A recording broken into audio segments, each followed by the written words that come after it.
The 2024 FIM R3 bLU cRU World Cup from Yamaha, and this is the penultimate round. 2 rounds to go then, 4 races in total. Aragon in Spain at the end of the month, but first of all, the French round here at Magny-Cours. And what is going to happen in very, very mixed weather conditions. 18 degrees Celsius air temperature, 21 degrees Celsius track temperature, as you can see at the top of the screen, and still another 100 points up for grabs across the final 4 races of the campaign. So far, we have visited Barcelona in Spain, Assen in the Netherlands, Misano in Italy, and as I said before, Donington Park in the UK. Greg Haynes with you, delighted to say that we're back in action for the R3 Cup. The riders have been very busy with their training and all sorts of various national championships, not just around Europe, but around the world. But they really are being tested here in the region of Burgundy, just up the autoroute, the motorway from the very picturesque town of Nevers with its semi-Gothic cathedral and the Loire River underneath the bridge. Alessandro Di Persio comes here on a real high, the Italian rider, having taken the win last time out on the Sunday at Donington Park following Mark Vic's last lap penalty for exceeding track limits at the old hairpin. And sure enough, they're locked together here as well. Mark second on the grid, but Di Persio on pole position for the first time ever. So it's Di Persio's first pole from Vic and Eduardo Bur of Brazil. Then it's Shoya Yamane from Gonzalo Sanchez, the championship leader. He's from Spain. Cameron Swain is 6th on the grid for Australia. Dorian Jalan of France was on the podium in front of his home crowd last year. Look for 12th on the grid though. Aymon Bocanegra, the 14-year-old, just turned 14 a few weeks ago. The rider from Peru making his debut. A depleted field of 15 with David Novak having struggled for a decent setup in qualifying. So he's got it all to do from 13th on the grid. Here, though, is Alessandro Di Persio. He's 3rd in the championship with those 100 points still left up for grabs and 37 behind Gonzalo Sanchez, with Gonzalo, incidentally, not having his greatest race weekend so far.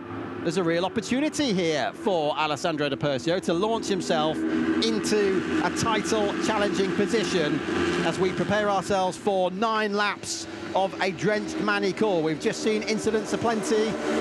Harmless low sides, but incidents nonetheless for the World Superbike Superpole qualifying session. Everybody now with the wet tyres fitted to the Yamaha R3s. All of the riders have to be on the same tyres. It's a decision made down in the Yamaha village by the championship organisers. Slicks and wets are the 2 options, and obviously wets they are on. It just goes to show, though, what can be achieved if we have another look at the weather conditions at the top of your screen. That sky is actually clearing now, and I'm looking out of the commentary box window. Doesn't look too bad at all. We're positioned on the exit of the final chicane at Lycée. Decent crowd as well, as you can see for yourself. It's a big week for French motorcycle racing because the Bol d'Or, the endurance event, 24 hours, will be taking place at Paul Ricard, hopefully in better weather than this, down on the south coast. We're right in the middle of the country here, though. If you were to put a pin through the map of France, you'd probably put it straight through this commentary box at Magny-Cours. Now, is the track actually beginning to dry? Because it hasn't been raining for a while. There's a stiff breeze out there. Not enough sunshine really beating through. A few dry patches, but it's not going to be anywhere near dry enough across the course of the race. But it does dry quite quickly here at Magny-Cours on this new surface that went down in 2020. You might see riders trying to keep those wet tyres cool by moving on to the wetter parts of track, certainly as we move towards the end of this race. Naturally, the 2/3 cut-off in a 9-lap race is the end of lap 6, so I will let you know about that. If they stop the race after lap 6 is completed, then full championship points would be handed out. 25 for the win, 20 for second, 16 for third, down to 1 for 15th place. So if all of the riders who start finish, they will score points. Talking of points then, Gonzalo Sanchez 4 times a winner so far this season, but actually for the first time at Donington, he didn't win a race on a weekend. 10 ahead of Mark Vick. There he was. You can see the flags on the front of the bike, but there is Gonzalo. He celebrated another birthday since the last round of the championship back in July. He's now 16, the rider from Teruel in Spain, and will be racing for the finale for the R3 Cup when we get to Aragon at the end of the season. Also a change for Yamaha Racing Thailand. And they've had a bit of a shake-up there. They like to give different opportunities to different riders. So Passin Jumparat is making his debut, and he'll line up at the back of the grid in 15th place. So Alessandro Di Persio, number 69, looking to launch himself into a championship challenging position. Mark Vick's positioned his bike at a very interesting angle there, second on the grid. Race 1 at Magny-Cours is going. It's a bad start for the pole sitter. Alessandro Di Persio is about 5th as we get down to Grand Curb for the first time, and into the lead goes the 88, the rider from Brazil, Eduardo Burr, with the bright yellow crash helmet. Mark Vick's made a decent start. Well, look out for Gonzalo Sanchez. He's made a really good start, and he now passes Vick, and he's up into 2nd position. The championship leader, Gonzalo's not had a great week, to be honest. He was racing in the Spanish Championship at Estoril in Portugal. He had a crash, he had a double long lap penalty, but that's all in the past now. Sanchez sweeps around the outside of the Golf Kink and takes the lead. But this is the danger point at the Adelaide hairpin. This is the pinch point, and we have seen incidents here in Superbike qualifying earlier on today. Sanchez runs wide, he's being very careful, but he jettisons the lead to Eduardo Burr, who is back in front. So great start then for Eduardo Burr from 3rd on the grid. He took the lead. There's the safety car in the background. The first lap medical chase is underway. Burr leads. Where's the pole sitter? Di Persio, he's fallen to 5th. Dorian Jolin of France has made a good start, but not as good as Bocanegra on his debut. The rider from Peru. Very, very few riders from Peru. Oh, and there's an incident there, and that's another one, and that's the leader. That's Eduardo Burr coming out of 180 on the opening lap, and he's not the only one. There are 3 riders. David Novak's been affected there as well, and so has Pietro Anastasi. So 3 of the 15 are out of this race already, unless they can rejoin. And look at the concertina effect that's had. So Burr, would you believe it? 5th in the championship. What a great start. Out he goes in 2 separate incidents there, but he did that all by himself.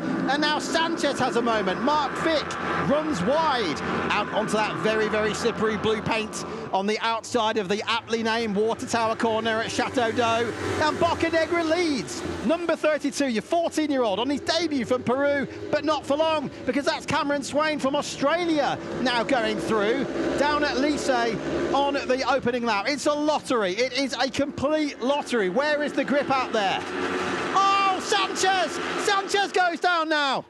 Championship leader coming out of the last corner at the end of the opening lap, and he's sprinting Usain Bolt style down the start-finish straight back to his bike, because he knows with so few riders starting this weekend in comparison with the rest of the season with no wild cards, that he's got to get back in the race to score points. Here's Eduardo Burr, and now it's Alessandro Di Persio who's been given a heaven-sent opportunity in 2nd place. This is Eduardo Burr. Look at the rear coming around. Sanchez does an unbelievable job to avoid him.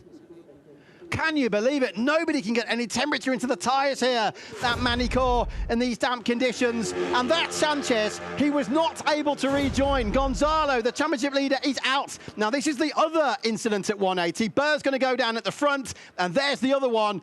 And Novak had absolutely nowhere to go there as Anastasi crashed in front of him. Anastasi, number 28, the rider from Switzerland, Novak from Poland, but this is Gonzalo Sanchez, and it all went wrong for Gonzalo coming through the last chicane there at the end of the opening lap. Here's another look. He's in 5th place. Over the top he goes. Everybody else doing a very good job, actually, to avoid him.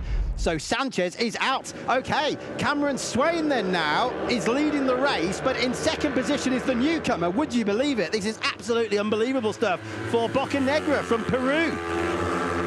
charging up through the field. The first time he's been to Magny-Cours, he's barely spent any time in Europe alone, never mind France and the Magny-Cours circuit. And now he's running second here on his debut in the Yamaha R3 bLU cRU World Cup, and more toing and froing going on in the background. How many riders are still in the race? 15 started, 3 are out, and more big moments going on as they come through Chateau d'Eau. Eduardo Burr is still running down in 12th place, which would be 4 points, and every point counts. We saw a World Superbike title decided here in 2012 by just half a point when Max Biaggi beat Tom Sykes.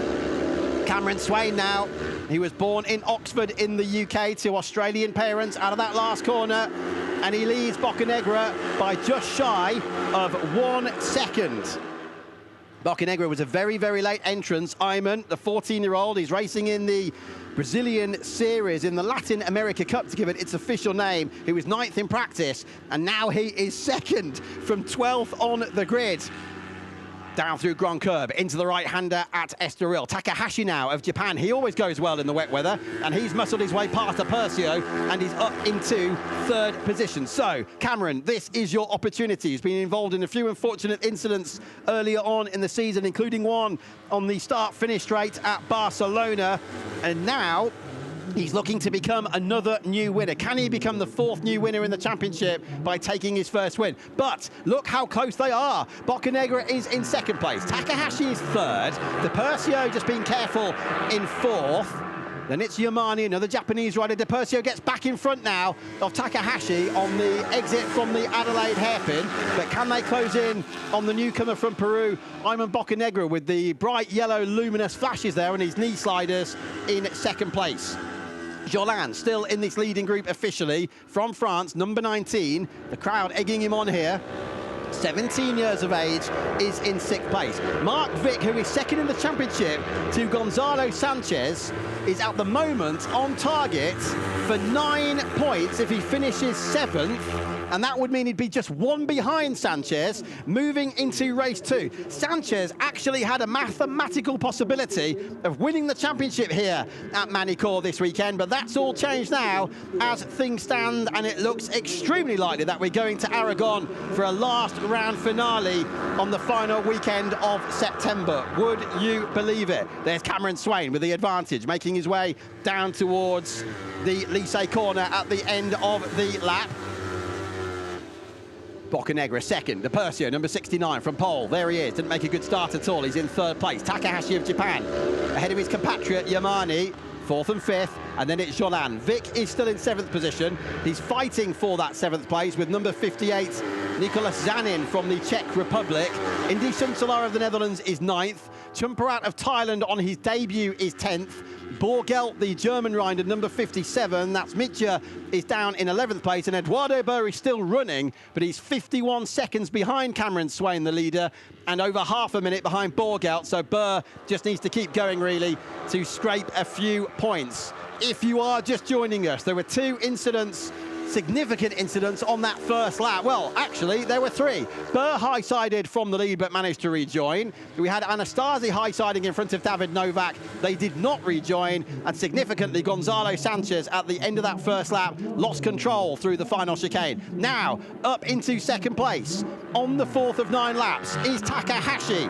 And he's charging his way through to the front of that pack. He's done so. Running wide in the back of the pack there is Jolan. You can see the rain suit on, flapping in the breeze for Shoya Yamane, number 56, in that 5th place. Gonzalo Sanchez had a monumental championship lead earlier on in the season. He was winning races in Barcelona with record margins back to 2nd place. That win was 11.1 seconds for Sanchez in the first race of the season. But look at the moments they're all having through 180. The question is, can they catch Cameron Swain? Cameron's last lap was the best of the race so far, 2 minutes 13.5, and that was a good 0.8 quicker than Takahashi, but Takahashi's released now with some clear air in front of him. The gap has fallen on this lap by 0.2 of a second so far, from 2.5 to 2.3. Now it keeps back up again to 2.4. You can see it at the top of your screen. Down the hill through the left-hander, officially classed as turn 14. Then we are into Lycée. This is Lise. 2.5 is the gap between the leader and second place. There goes Cameron Swain in the background, and this is going to be absolutely fantastic for Swain if he can come through. As I said before, some real misfortune for the Australian so far this season, but always so welcoming to chat to in the paddock. Cameron and his dad, Jason. Carol, his mum, doesn't usually come to the races, but I'm sure she'll be watching. Cameron now leading by 2.6 seconds. However, Takahashi by 1/10 was quicker last time round. 5 laps to go. Everybody in the groove now. Swain managed to get the hammer down and get some heat into his tyres. Follow me, that means don't let him get away. But look at that, second, third and fourth are edging away now from Jolan and Yamani, and that's why Jolan was giving signals to Yamani, let's try and catch that fight ahead of us. And Bocanegra of Peru, the 14-year-old, that is sensational. From the Latin America Series, he is still running in a podium position on his debut here at Magny-Cours in France, but it's the 16-year-old Cam Swain up in the lead. He has experience in the Australian Supersport 300 Championship, the Asia Talent Cup, and here in the Yamaha R3 bLU cRU World Cup. Eduardo Burt is still running in the race. I'll keep mentioning him because he's 5th in the championship, and you never know what could happen. He's 51 points behind with 100 still up for grabs, including this race. And incidentally, Burt will be racing in the Yamaha R7 Super Finale, and that'll be taking place next weekend at Paul Ricard in the south of France at the Bol d'Or. So watch out for that. This is the Imola chicane. All of the corners here at Magny-Cours are named after other racetracks and other locations around the world because they're based on corners on those circuits. So the Imola chicane based on Acqua Minerale, as it used to be at Imola. This is the water tower corner because there is literally behind our camera here a water tower, Chateau d'Eau, on the outside of that one. This is the high school corner now they're coming up to, the right-hander at the end of the lap. They used to go under the bridge here through a right-left chicane and then a tight right-hander onto the start-finish, but the lap at Magny-Cours was all reprofiled here back in 2003, and Takahashi's run a bit wide. He's run very wide coming through Lise at the end of the lap. And that gives Aymon Bocanegra from Peru a glorious opportunity to close up on him now for second place. 4 to go. This is lap 6, 9 in total. And Cameron Swain of Australia is leading by 3.2 seconds. Can he go down in history as the 17th different winner in what is almost now 4 full seasons of this Yamaha R3 bLU cRU World Cup? Last year here we had pole position for the Indonesian rider Aldi Mahendra, who went on to win the second race on the Sunday. And just to prove what's capable, Aldi's now on pole position for today's race 1 for the Supersport 300 World Championship on a Yamaha as well. There goes Bocanegra down the outside line. Now there's not much grip there, and we've seen people losing control there in the Superbike qualifying session, but back on the inside comes Takahashi, and Alessandro Di Persio is keeping a watching brief. Now, where's this going to put Di Persio? Because he's on a 13 points scoring position at the moment, and he's 37 behind in the championships. He'll only be 24 behind if it stays like this, but it might not stay like this because Di Persio could take another one. Bocanegra now goes through, and he's up into second place ahead of Takumi Takahashi. If Di Persio can get through, that would be 16 points for third place, and it would place him just 21 behind Gonzalo Sanchez, and we would then have 3 riders, Sanchez, Vic, and Di Persio, if Alessandro's on the podium here, would all be within 1 race win of each other in terms of points, and there are still 75 left available on the table in this championship. 1 race here on Sunday and 2 at the finale at Aragon at the end of the month. I wonder how the Swain family are feeling now as number 6, Cameron, goes through our shot, the 16-year-old, just over 3 laps away, but look at Di Persio now. I can see them out of the window, shooting down the hill, and here they come down into Lise. Takahashi just manages to get it stopped, but is Di Persio going to be able to do anything here? Swain is over the line, you can see him in the background, and the confidence he's exuding here is absolutely phenomenal stuff. He's gone. He's 4 seconds up the road now. 3 laps to go then in a really tense first race in wet weather here at Magny-Cours in France. You're watching a 3-rider squabble for second place here between the Peruvian newcomer Aymon Bocanegra, 14 years old. Japan's Takumi Takahashi. There he is, number 16 with the red helmet. 16 years of age. And number 69, the pole sitter, the 17-year-old from Abruzzo in the south of Italy on the AG Motorsports Italia bike. Alessandro Di Persio, closest to us here. And he's shooting ahead of Takahashi into the braking zone of the Adelaide hairpin. And is he going through for second as well by taking Bocanegra? This is significant, to put it very mildly, for the championship, because it's 20 points for second place. And that would move Di Persio if he can finish second, and the elbows are out over the top of the white and red curbs. It's very, very slippery out there. And there's another crash further back, and it's Eduardo Burr again. Eduardo Burr has gone down at Chateau d'Eau, and he was on target for 4 points. Here is Eduardo. Well, what a nightmare. That's 2 crashes in one race. The rider from Brazil is out. Now, this might be because of damage to the bike. It's already been high-siding earlier on. Is he going to lose the rear on the exit? He most certainly is. Round she goes, and out he goes at Magny-Cours. There is still a yellow flag out here. It's just gone in, we believe. The marshals have got the bike cleared. The rider, thankfully, is okay. So 4 out, 11 remain. Bocanegra gingerly tips it into Chateau d'Eau. Now, can Di Persio grab 20 points for second place? Because if he can, he would be only 17 behind the non-finishing Gonzalo Sanchez, who crashed coming through the last chicane at the end of the opening lap. Di Persio, he's in a difficult position here. He's having to defend and attack at the same time. To the chicane, through the chicane, out of the chicane. Takahashi, he's had some great moments already this season. He's 6th in the championship. He was 2nd at Assen in the first race. That was his first and sole podium of 2024, and he desperately wants another one.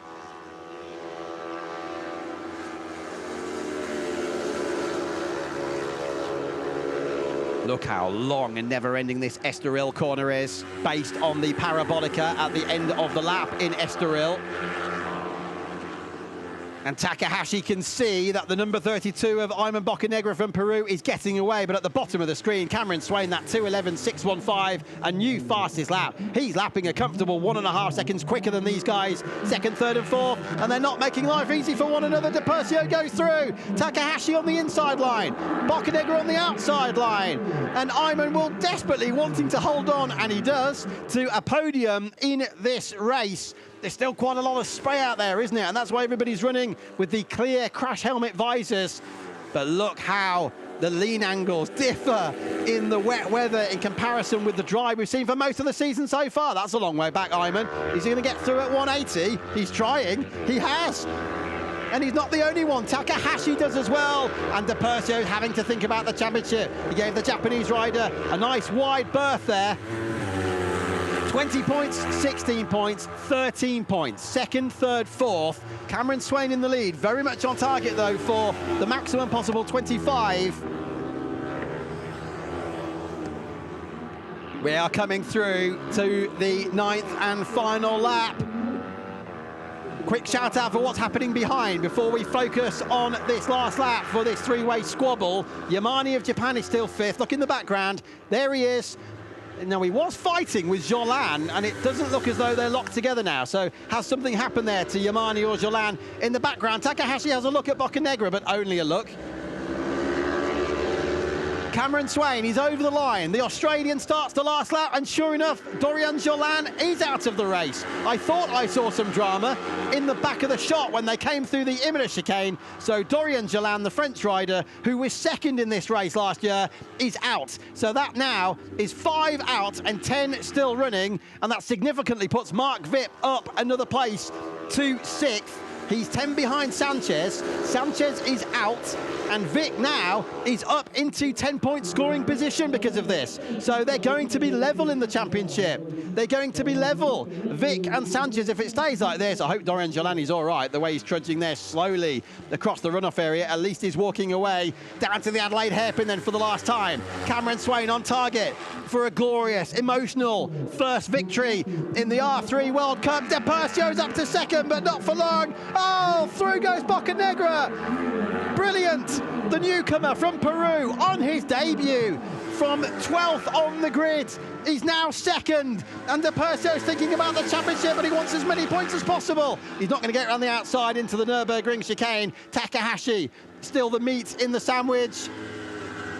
Into the 180 corner for the last time. Cameron Swain leads by 5 seconds. Who's going to get second place? Bocanegra. He's not in the championship fight, but he's certainly trying to put himself in the shop window for a full-time ride in the World Cup for 2025, and there he is, the 14-year-old. He's only just turned 14 a couple of months ago as well. Half a lap away from second place, and what a superb second place it will be.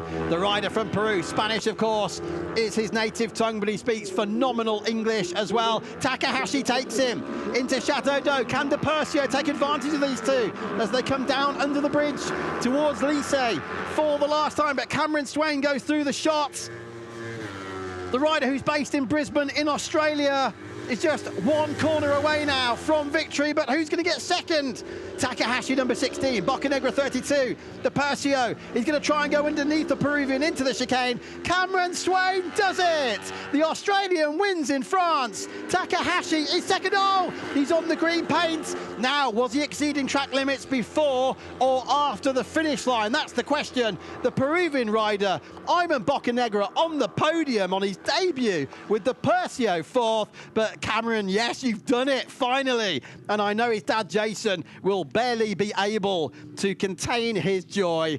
The rider who started watching MotoGP in 2016, Carol, Jason, Troy Corser, the two-time world superbike champion, their close family friend, they will be made up with that. And here comes Mark Vick, and this will be 10 points for 6th position. And with Sanchez out of the race, it is now official as he crosses the line. Sanchez and Vick, with 3 races to go, are level pegging in the championship, would you believe it, on 143 points apiece, with De Persio having closed in as well. Alessandro was 37 points behind, and he's just scored 13 points. So De Persio will be 24 behind. So any one of 3 riders could leave Magny-Cours at the end of the weekend, I believe, if my maths are correct, as the championship leader. Would you believe it? Yes, it's just been officially confirmed. Sanchez and Vick are level. And what's this? Is that a crash through the last chicane? It is. Indy Sunsalar. Oh, and he's not got to the line. Can you believe it? He's just meters away from the line, and Indy Sunsalar is out of this race. Is he going to clip the white line or the curb in the middle of the chicane? No, he's not.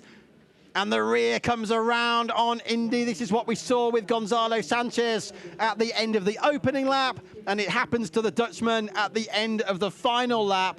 Now, normally, if the rider and the bike are separated but actually cross the line, they are classified. Yes, he has crossed the line. Now, as the first part of the second element, in this case it was the bike, crosses the line, he is classified. Can you believe it? What a way to finish a motorcycle race.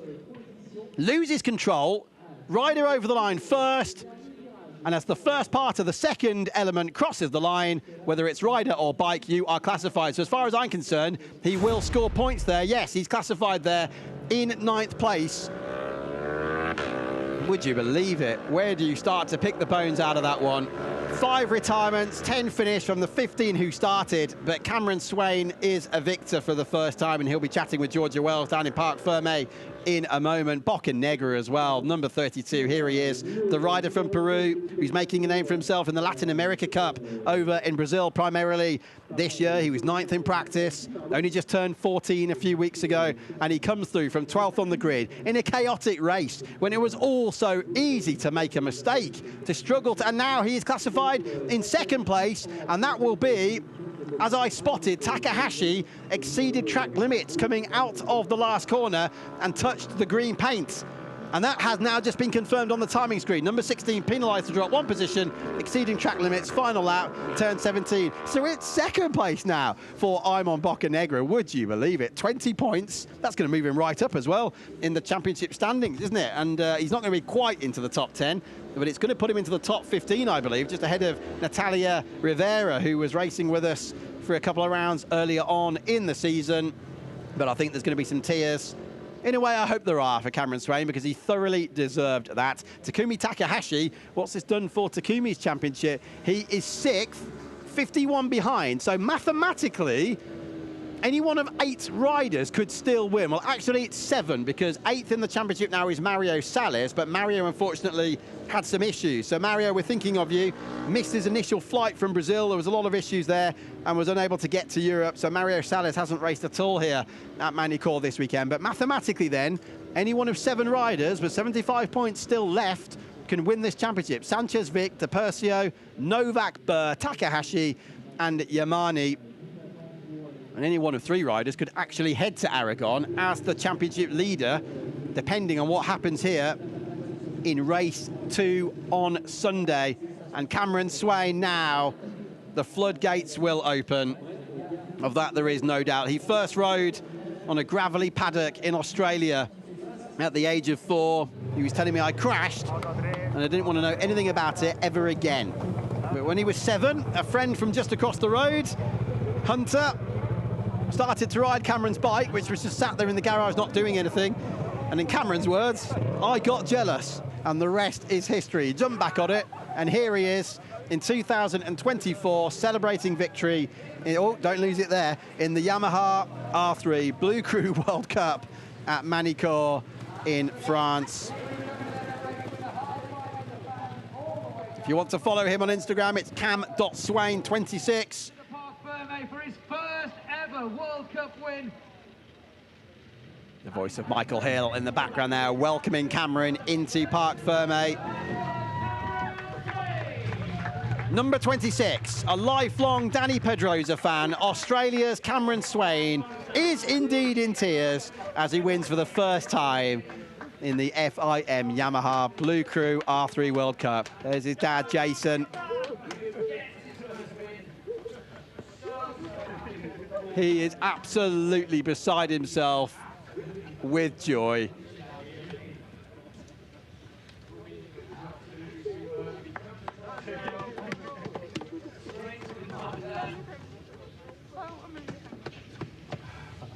And he won't be the only one. Jason and his mum, Carol, his sister, Holly. And there's the confirmation. Cameron said, I've always liked to run some fluorescent designs on my crash helmet to help me stand out. Well, you've certainly stood out today, Cameron. 3.8 seconds ahead of Aymon Bocanegra, the rider from Peru. On his debut, he's second from 12th on the grid. Then it was Takahashi, demoted 1 on the last lap for exceeding track limits out onto the green paint. Rules are the rules. DePercio from pole was 4th, could so easily have been 2nd. Having said that, he could also so easily have been down and in the gravel in a race like that. Yamane was 5th, Vic 6th after Dorian Jolan crashed at the end of the penultimate lap. Zanin 7th, Chomperat from Thailand, let's not forget him, number 53, scores points, 8th on his debut. Indy Sunsolar crashes over the line, but he's classified because he and his bike both got over that line. 9th for him, and Borgelt 10th for Germany. Jolan, Eduardo Burr with 2 crashes, out. Sanchez, championship leader, out, end of the first lap. Anastasi crashed in front of David Novak. And David's difficult weekend continues. He had absolutely nowhere to go. But the good news is everybody who crashed was able to walk away. There's Cameron. He'll be joining Georgia Wells in just a moment to tell us how he's feeling, but I think you can see how he's feeling. Ever the professional, takes off the rain suit to make sure all of his sponsor logos are showing for when he does his TV interview. His first race 7 years ago on a Metric Hit 80. Had an 8-second win as well in the Australian Championship in their Supersport 300 class last year. And now he is a winner in the Yamaha R3 bLU cRU World Cup. Here's our first look of Aymon Bocanegra, the rider from Peru, was drafted in. He's not even on the entry list because he was drafted in at the last minute. But what a season this has been. Ups and downs. This is certainly the up for Cameron Swain. Cameron, you've been one of the unluckiest riders this season. It's your first year in the R3 bLU cRU World Cup. Today you just saw an opportunity in the terrible conditions and you went for it. You had 5-second lead. Tell us how you did it and tell us how you feel. How I did it was exactly how you just said. I mean, I saw the opportunity. Everyone was, they were going a little bit slow and, because of the conditions, they're all taking it easy. And I just thought, I'm nowhere in the championship, let's go for it.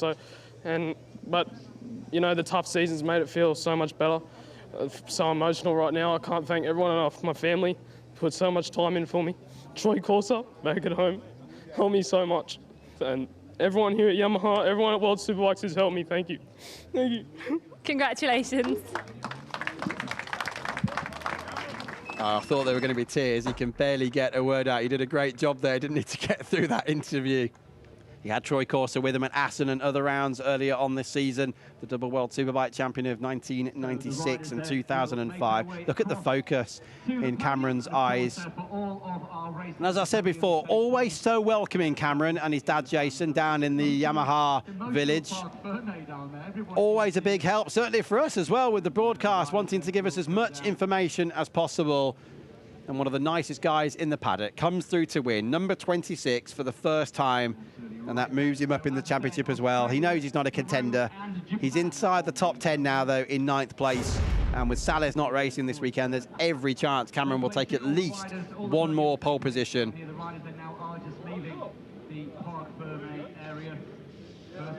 Big fan of the film, hitting the apex. And he did that today, didn't he? I'm sure all his colleagues and friends back at the Craigsley Slate High School will have enjoyed that one as well. Well done to Takahashi. Let's not forget him. He's finished this race in 3rd place, and he's not out of this either yet in this championship. Today has proven how dramatically things can change. And let me just remind you, Sanchez and Vic, the 2 Spanish riders, are now level pegging at the top of the championship, with Alessandro De Percio within 24 points of them. Any one of 3 could leave here as the championship leader ahead of Aragon, the championship finale at the end of the month.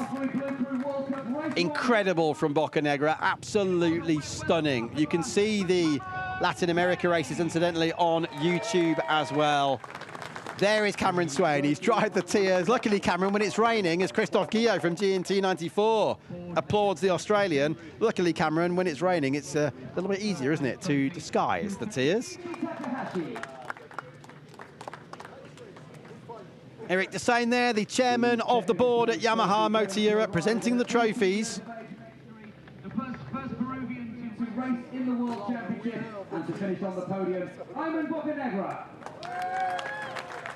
Eric, incidentally, is as big a motorcycle racing fan as they come, as well as being chairman of the board at Yamaha Motor Europe. And Nicolo Canepa will be presenting the trophies tomorrow, and we wish Nicolo the best for the Bol d'Or, having announced his retirement from racing after next weekend. Cameron Swain then wins in France, and for Cameron, it is the national anthem, Advance Australia Fair.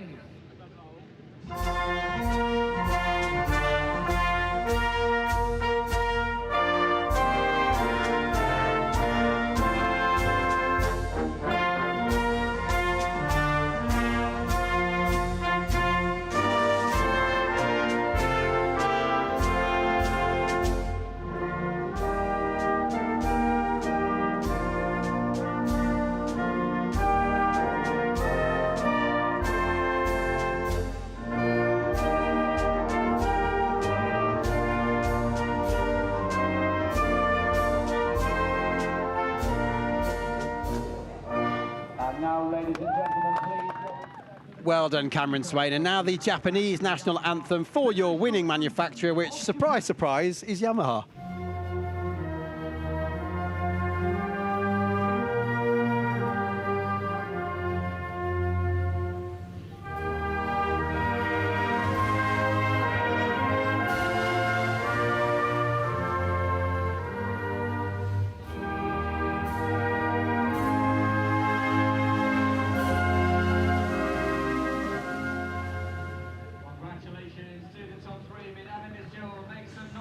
Well, what a race. And that really has turned the championship completely and utterly upside down now. I wonder how Sanchez is feeling. At least everybody's okay who crashed there, but Sanchez and Vic absolutely together in the championship. Now going through the ritual of the official photos. And then Michael Hill will be out there to have a chat with the guys for the crowd gathered here in France. What a race, what a situation. So Cameron Swain, a masterly ride there, almost 4 seconds ahead of Aymon Bocanegra, the rider from Peru, on his debut at 14 years of age, 2nd place from 12th on the grid. Then it was Takahashi De Percio, thanks for all the entertainment there, 4th from pole. And look at all those retirements, including the championship leader, Gonzalo Sanchez. Is he going to be the championship leader for much longer? I didn't think I'd be saying that earlier on in the year. They're locked together now, Sanchez and Vic, with De Percio also able to leave Magny-Cours on top of the standings at the end of the weekend. Any one of 7 riders then can still win this championship. Cameron Swain moving up towards the top 8 as well, courtesy of his victory today. Well, thanks for all of us here at Yamaha. We'll be back with you on Sunday for race 2. That will start at 10 to 12 here on Sunday, so exactly the same time as today. In the meantime, don't forget to stay tuned to World SBK, because World Supersport 300 is coming up shortly with Ali Mahendra, who was in this championship last year on pole position. But Cameron Swain wins at Magny-Cours and the floodgates have opened. We'll see you on Sunday.